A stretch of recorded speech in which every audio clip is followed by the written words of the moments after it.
नवरात्रि का पर्व भक्ति भाव के साथ मनाया जा रहा है। एक और भक्त देवी उपासना में लीन है। तो वहीं बालाघाट नगर में दशहरा चल समारोह को लेकर महावीर सेवा दल समिति के द्वारा तैयारियां प्रारंभ कर दी गई है।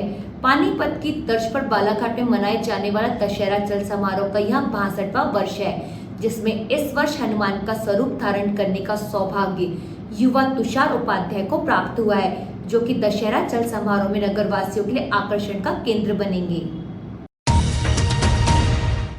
बता दें, विगत 62 वर्षों से महावीर सेवा दल समिति द्वारा प्रतिवर्ष दशहरा पर दशहरा चल समारोह का आयोजन अनुष्ठान पूर्वक किया जाता है, जिसमें भगवान श्री राम की शोभा यात्रा के साथ ही महावीर का रूपधारी राम भक्त हनुमान के जीवंत दर्शन देखने ही बनता है, जिसमें साधक अपने सिर पर 40 किलो का मुकुट धारण कर नगर भ्रमण करते हैं।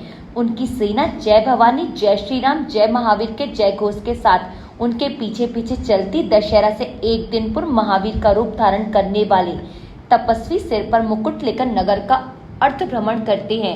बालाघाट जिले का दशहरा पर्व चल समारोह के चलते मध्य प्रदेश में ही नहीं बल्कि पूरे देश में प्रसिद्ध है। बता दें कि यहाँ अलौकिक दशहरा उत्सव साक्षात रामलीला और हनुमान दर्शन केवल हरियाणा के पानीपत के अलावा बालाघाट सहित कुछ एक जगह में उपासना के तौर पर अधिष्ठित है। जैसे जैसे चल समारोह दशहरा मैदान की ओर आगे बढ़ता है, भाव विभोर होकर सड़कों में हजारों की संख्या में लोग हनुमान जी के दर्शन पाने को लालित नजर आते हैं। प्रतिवर्ष सैकड़ों युवा हनुमान बनने समिति के पास नाम लिखवाते, लेकिन इस कठिन तपस्या उपवास के लिए किसी एक सौभाग्यशाली का चयन होता है। बड़ी ही तन्मयता से इस तपस्या और प्रभु वंदना में साधक लगे रहते हैं।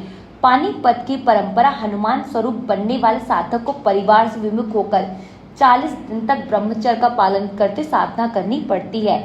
इस वर्ष यह सौभाग्य युवा तुषार उपाध्याय को प्राप्त हुआ है, जो कि प्रभु श्री राम की साधना में लीन है। महावीर सेवा दल समिति के सदस्य अमन गांधी ने बताया कि तुषार उपाध्याय विगत कई वर्षों से मंदिर में अपनी सेवा दे रहे हैं।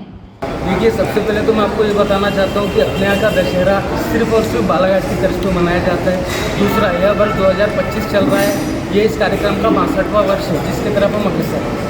इस बार कौन महाराज बने? इस बार महाराज का पाठ करने का अवसर तुषार उपाध्याय जी को मिला है। यह काफ़ी समय से मंदिर में सेवा दे रहे हैं और हम उम्मीद करते हैं कि इनका पाठ बहुत ही अच्छा हो। कैसी क्या प्रक्रिया रहती है हनुमान जी का मुकुट धारण करने के लिए? तपस्वी को क्या करना पड़ता है? किस तरीके के नियमों का पालन करना पड़ता है? देखिए, सबसे पहली बात तो हम जैसे तपस्वी चुनते हैं तो उसमें सबसे पहले देखा जाता है कि उसकी सेवाएं मंदिर को किस प्रकार से और कितने समय से दी जाती है।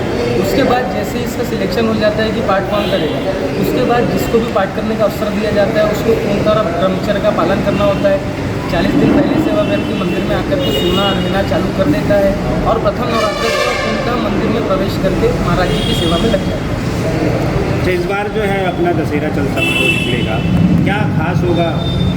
दशहरे चल समारोह की जो विशेषता है और जो खासियत है और जो इसका भव्य रूप है, वह हनुमान जी का चोला धारण करने वाले व्यक्ति ही होते हैं।